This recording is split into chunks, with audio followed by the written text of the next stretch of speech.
Every time you talk to a client, it's an opportunity to build our brand.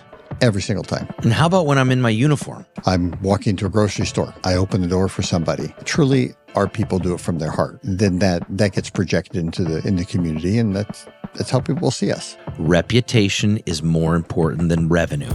I actually speak that way in front of our technicians and salespeople all the time. I said, you remember, screw up somebody in that neighborhood, and then you roll up across the street with your truck, and that neighbor sees us at the neighbor's home. You think they might know each other? Okay. So remember, you got to take care of that person, because everybody, they lived there for 20 years. They know everybody in the neighborhood. Lose a client, lose a neighborhood. Hello, I'd like to welcome you all to the Wisdom of Wrench podcast. My name is Kevin Comerford, and I am your co-host for today's episode. I'm joined in studio with my confidant, my brother from another mother, the man I've worked with for 30 years in business, my partner. He's been a great mentor of mine, Mr. Ray Diaz. Hi, Ray. Hey, Kevin. Thank you for having me. Happy to have you here. Great being here. Love when you're able to share your wisdom. I've said this in other episodes. You were the glue that held our company together.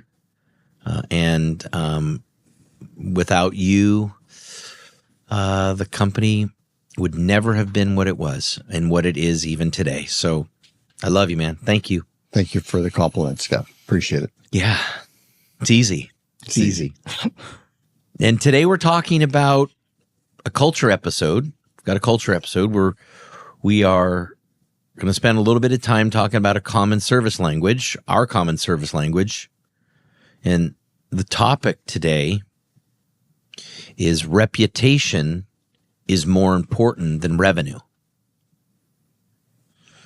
And there's really three stories that depict that, Ray, that we're going to talk about, that we have gone through together over the course of our 30 years, that have demonstrated that over and over and over again. Before we begin, I'd like to just define the word reputation. So I looked it up. And the definition of reputation is the beliefs or opinions that are generally held about someone or something. The beliefs or opinions that are generally held about someone or something. Now, we're going to talk a lot about the reputation of whatever company that you work for, whether it's Red Cap, Morris Jenkins, Cool Today, Parker & Sons, Collins, Mac Service Group, the number of wonderful companies inside of Wrench, right? We all have a badge on us that we need to protect, we need to defend, and we need to understand that we're always on. Meaning there is always what I like to call moments of truth happening. And every interaction we have, and I love to tell our call center agents this, every time you talk to a client, it's an opportunity to build our brand. And I know you know this about trucks as well, Ray, because you dealt with trucks and drivers and those are moments of truth as well. Yeah. Yep. Share a little. Where did you see those moments of truth showing up? It's in its way. It could be a way a truck looks first. What's its appearance? What's it look like? Is it clean? Is it in disrepair or versus repaired? And the big one is it's got a huge logo on the side with a gigantic phone number. And how's it operating going down the freeway? If I'm cruising down the freeway as a technician or a salesperson or a installer in a big box truck, am I driving safely at the right speed? If I'm being safe, what does that communicate to the public? What type of company we are? If somebody's trying to merge in, do I allow them to merge in? Do I try to beat them out? That's huge. I mean, so it's a billboard. So am I courteous in driving? Do I have a courteous reputation in the neighborhood when I show up to perform my duty? So cleanliness, the way I drive, how safe I am in that vehicle on the road, that's our reputation as well. And is it an opportunity to build our brand every time? Every single time. It's who we are. Yeah. And how about when I'm in my uniform? Same thing. So I'm in uniform. I'm walking to a grocery store and I open the door for somebody. Or it used to happen to me even with my logo shirts on that I wear at work, being in Safeway or something, and somebody walks up to you and thinks you actually work there, and you're helpful. You get something off a top shelf for a shorter person, and help them out, or an elderly person needs some help in the store. They see that. They understand. They once they know your logo, they see. And you know what? We're saying it as almost like a marketing thing, but truly our people do it from their heart, right? So we do it from our heart. We really do want to help people. We do want to wow them. And the more we do it from our heart, then that gets projected into the community, and that's how people see us. Yeah. You talk about moments of truth, walking up to a front door of a home. People are looking at you when you walk at a front. You may not know it, but they're peeping through a hole or through a curtain. Yes. How I act, how I walk up to that front door. They're watching. Am I energetic? I used to have a salesperson always just wave down the street. He just wave, There wasn't necessarily somebody there, but he gave the client a feeling of a friendly person. Here's somebody that I can trust in my home. Yes. Yeah. And that technician that chooses to put their uniform on impeccably, clean. Yes, that demonstrates something to the client. What does that do for the technician as well? Well, the goal, and I have faith that they do feel professional. They feel good about themselves. Because they look in a mirror when they do that, so that they see themselves as the image of somebody they want to look. Who do they want to present themselves in front of our clients out there in the field? Yeah, that's a biggie. That's a biggie because they're like we were talking about. Those are all external things that we do when it comes to reputation and gosh, we can go on and on. Having a neat and organized truck when if you open up the back door, and there's so many different things. The one thing that I want to just talk to you about is that technician that wears that ski cap or that snow cap in the morning. Not for long. Right. Yeah. And you and I are okay with ski caps, right? I wear them when I go in the snow. Absolutely. That's what they're for. Yes. Yeah. We are about image. And we have to recognize that when you wear the ski cap, are you offending me? No. I like ski caps. I like those little toques. What does it say to you about being a professional to our client, to the person that matters when it comes to who writes our checks at the end of the week? They are the ones that write our checks. They are the ones that pay our bills. And so some people might think that it's personal. Like, oh, Ray always wants me to take this hat off because he's against toques or he's against snow caps. Are you against them, Ray? Not at all. I'm not against any Do you of those wear things. them? Well, it's the same thing. It's like I'm not against tattoos, earrings. Back when we for years, nobody was allowed to even have a beard. Sunglasses, I never allowed them to wear sunglasses at the front door. I had at the front, even our service champion's hat wasn't allowed to be worn at the front door of the house. And that to me was always managing our moments of truth, because we never knew when a client was judging us. We never knew what a client might see an earring and think that's a cool earring or a cool tattoo. Or they might think that's a biker guy that just got out of prison. We don't know that. We just will, and we will never will. This old story, the old saying is you can't judge a book by its cover. Unfortunately, people do. So we have to manage that. It's not what I like or what I don't like. I'm just managing to make sure that, because my responsibility, knocking on the front door of a home, is to make my client feel comfortable, not them make me feel comfortable. Right. I have to make them feel comfortable. So I'm going to remove all these things that can have a negative moment of truth versus a positive.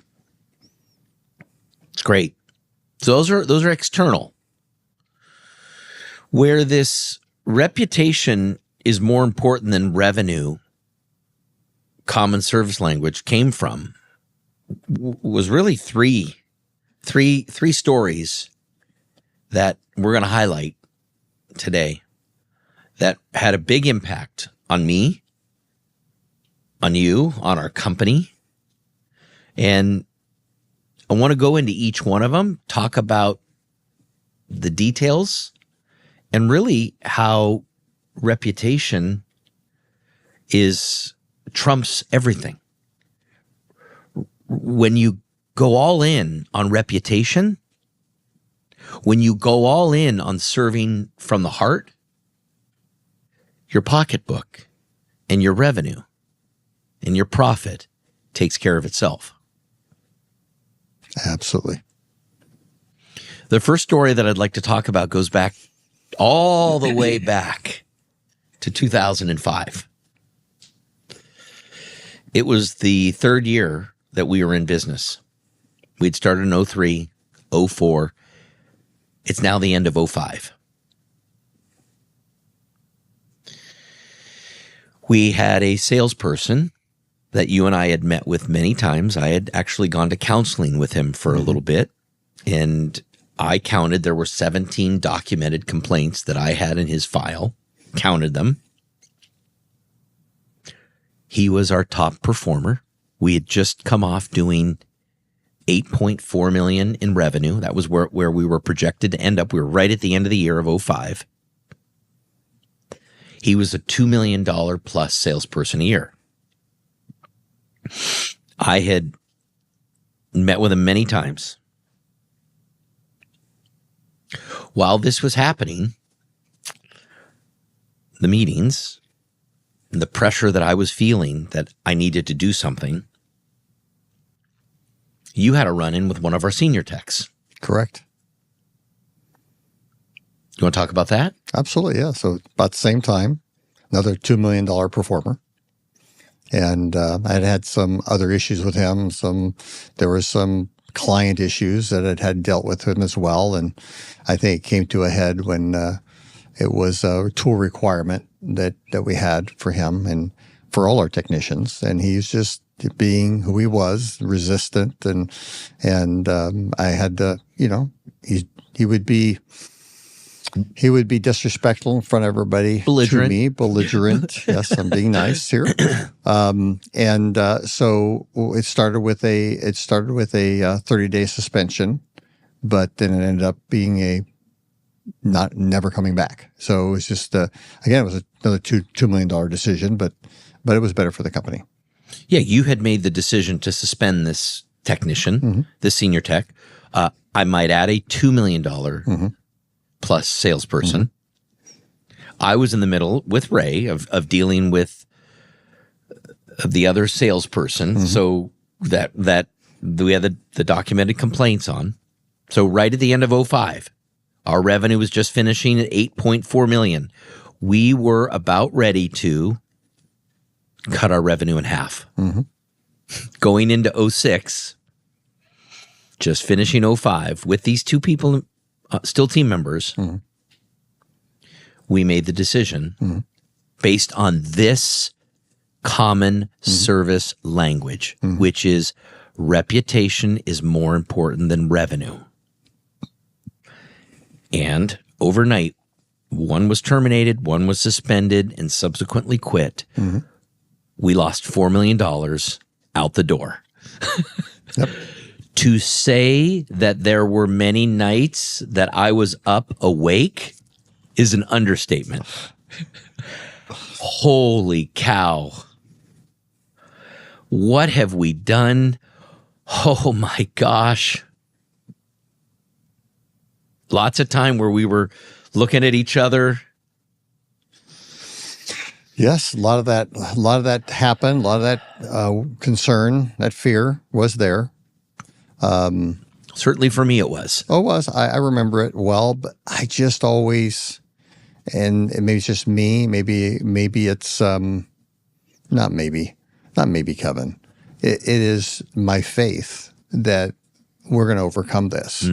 It's the faith in knowing that we had talent in our company, other talent, and I just had faith that we're going to get through it somehow, because we didn't really have a plan, so we were going to have to get through it. Yeah. So we finish at 8.4 million in 05. Right at the end of the year, both of them are gone. So we're starting 06 with half the revenue, or I'm sorry, $4 million of revenue gone. Something magical happened. We had people, as Ray just said, stepped up.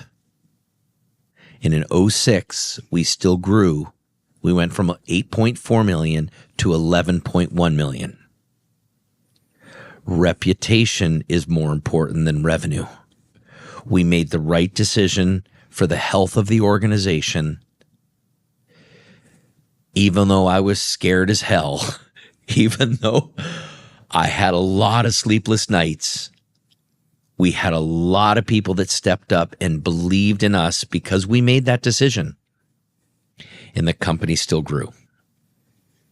It's funny how they saw it as much as we did, and the fact that we did take action. And I don't know that ever came to my mind before we did anything, but afterwards it was pretty obvious that it did have a big impact on the existing teammates. And yes, the respect grew after that. And so the performance, and then we eventually brought other people on as well, and just continued down the road. And again, that's where I think the faith comes from, and because we've been through other events too as well that have challenged us. But I think that faith has always kept us going. That the reputation is the most important thing. Yeah, and as long as we see it that way and live it that way, it will continue to be. It solidified.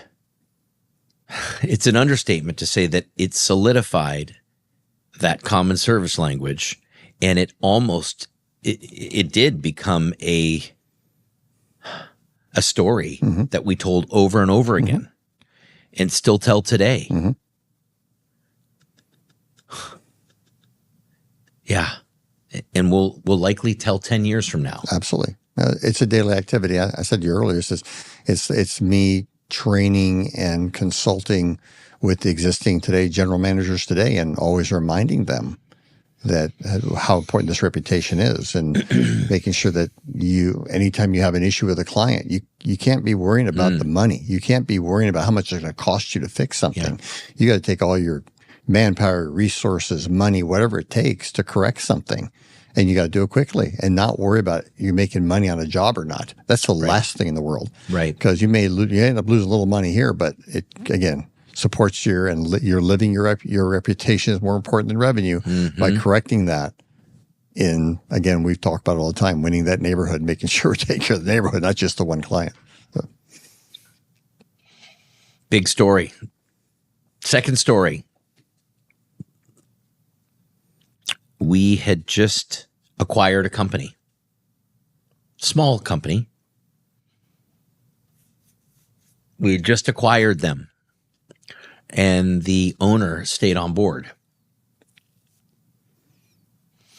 And he stayed on board for about a year. I think he ended up staying on board for about 6 months. We paid him as a consultant for a year. He's on for 6 months. One of the first things that he had to face when he came on board was he had 6 or 7 claims that he was dealing with that in small claims court. I had yet to be I'd yet to go to a small claims suit against a client ever. And I ended up in my history only going to court with a client one time. And the one time that I went, it was actually to see if our 5-year client trust agreement, 100% money back guarantee would hold up in court against a price dispute, which it did, by the way. Mm-hmm. It did. That. It held up. It held up. Yes, client satisfaction has nothing to do with price. Mm-hmm. If you agreed on a price. Anyway, I'm going off track. So I was going to court with him, and I was just going to go along with him and attend. And I saw him go through, like I said, 6 or 7 of these cases, one by one. Mrs. Jones, she owed this company $400. The verdict, he won. He was with another client. They were arguing in front of the judge. I'm watching all this happen. They're going back and forth. He won. The third one, they're going back and forth. Judge settles and gives this person half of their money, or the client only has to pay half. So I continue to watch these 6 or 7 cases all come up in front of the small claims judge, and I'm thinking to myself, wow, this is what it means, I guess, to be a contractor, where you're fighting clients. And I'm just thinking to myself, what is that going to do to your reputation? You might win that money. Whereas if you just let go of it, let go of the money, like you said about the job that you need to fix. Was that courtroom full of people? Yeah. And there you go. And who's doing what to who? Yes. Yeah. So. Yes. It reminds me something, Ray, that you say often, that if we mess up a sale, you're going to lose the neighborhood. If we fail to satisfy a client and they're upset, you lose that client. You also lose what? You lose the neighborhood. I actually speak that way in front of our technicians and salespeople all the time. I said, you remember, you screw up somebody in that neighborhood, and then you roll up across the street with your truck, and that neighbor sees us at the neighbor's home. You think they might know each other? Okay. So remember, you got to take care of that person, because they lived there for 20 years. They know everybody in the neighborhood. You lose a client, lose a neighborhood. So Mark has told me, win a client, win a neighborhood. Yeah. I like that. Yeah. Win the client, win the neighborhood. Yeah. Good. So that was, again, a situation where I saw that happen, and I thought, wow, do I really want the revenue that bad? I mean, what did he make? $4,000 or $5,000, maybe winning all those cases? Do I really want the revenue that bad to where I have to take it all the way to small claims? And right then and there, I made the decision, reputation and the well-being of the organization is more important than revenue. The third story happened in 2017, 2018. 2017, we finished at 38 million. 2018, we finished at 38 million. We were completely flat. So our company's revenue was flat year over year. Wow. Okay. We needed to do something. We knew we needed to change our approach.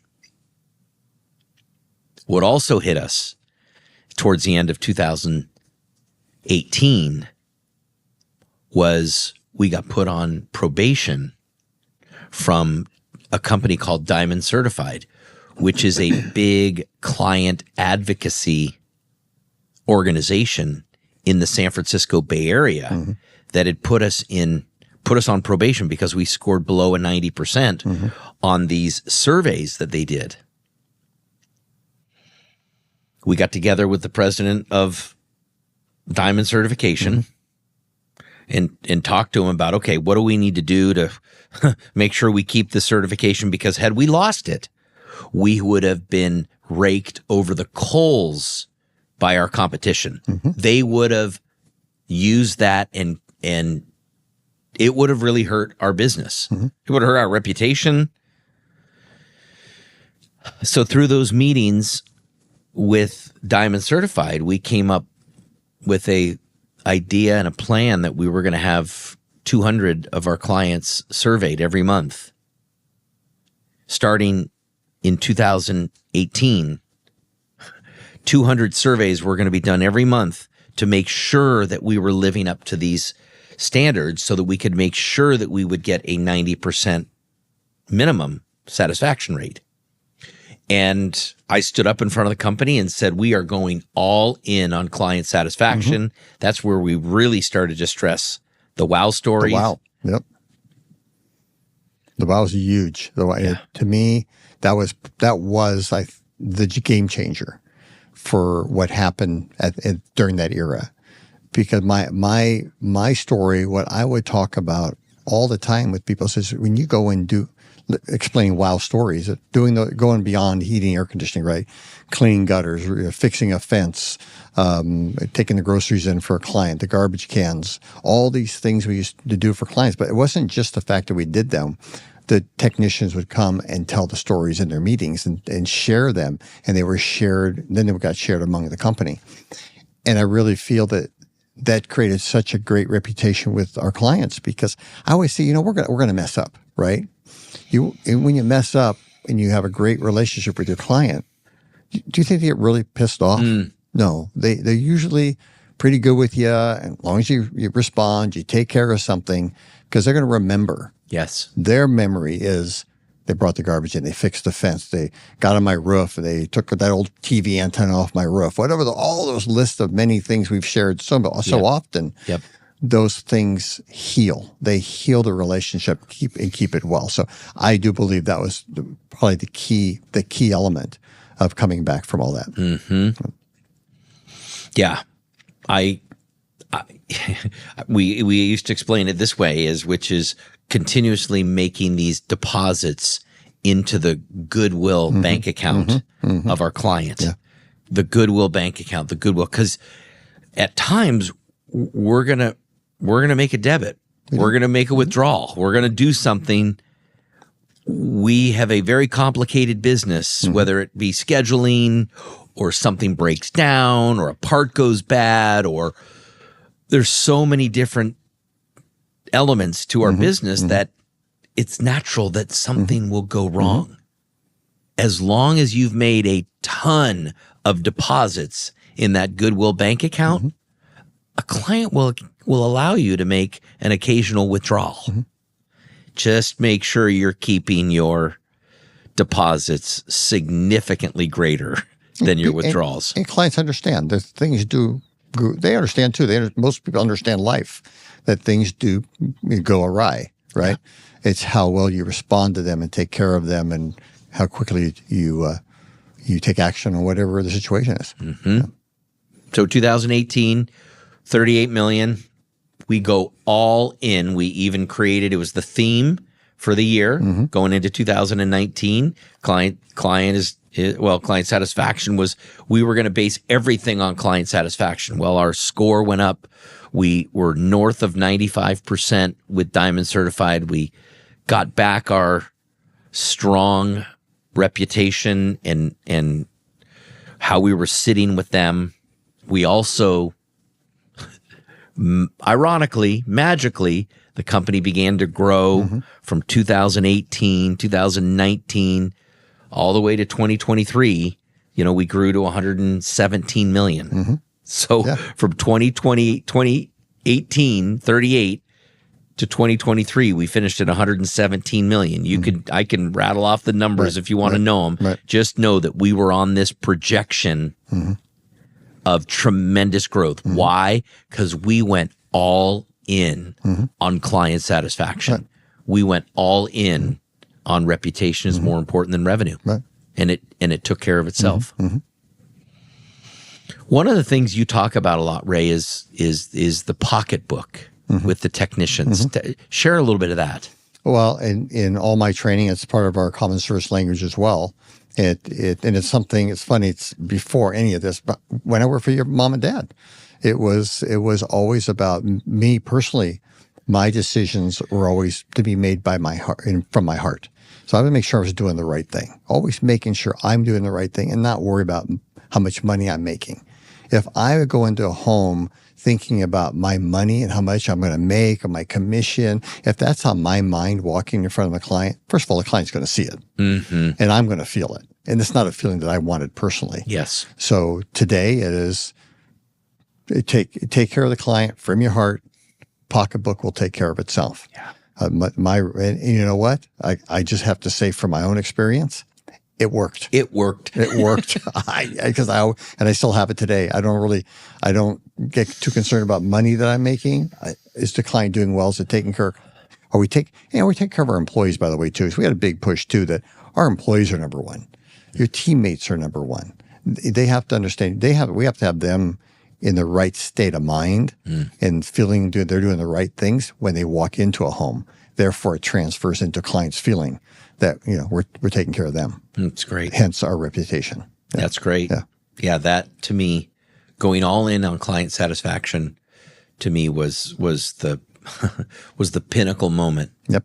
When it came to solidifying reputation is more important than revenue at our company. It speaks for itself. Like all we have is our own experiences to share this language.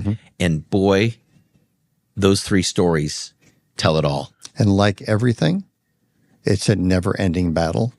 You can never think you're there. It's never finished. Yeah. It needs to be revisited constantly, come back to it again, remind ourselves again so it doesn't happen again. Yeah. What I'm hearing you say, Ray, and we might as well close out on this because just to recap, we talked about our top salespeople and cutting half of our revenue overnight in 2005 to 2006 and still growing in 2006 after we eliminated 2 positions that made up half of our revenue. The second story with those 6 or 7 cases that I saw happen, where the new company that we had just purchased might have won the money, we lost. We might have won the battle, we lost the war. Right. We lost the reputation of those clients. And then again, going all in 2018 on client satisfaction, and look where that took us. Look where that took us over the next 5 or 6 years is unbelievable. And you said it. It's something you have to constantly work on. It's something you have to keep getting better at. And it's something you always look to strive and become better in the future. And I'm always somebody that looks to make my future bigger than my past. You are. Always, always, always, always, Ray. Great episode. Yeah. Thank you. Here's to a bigger future. Same to you. Thanks. Yeah.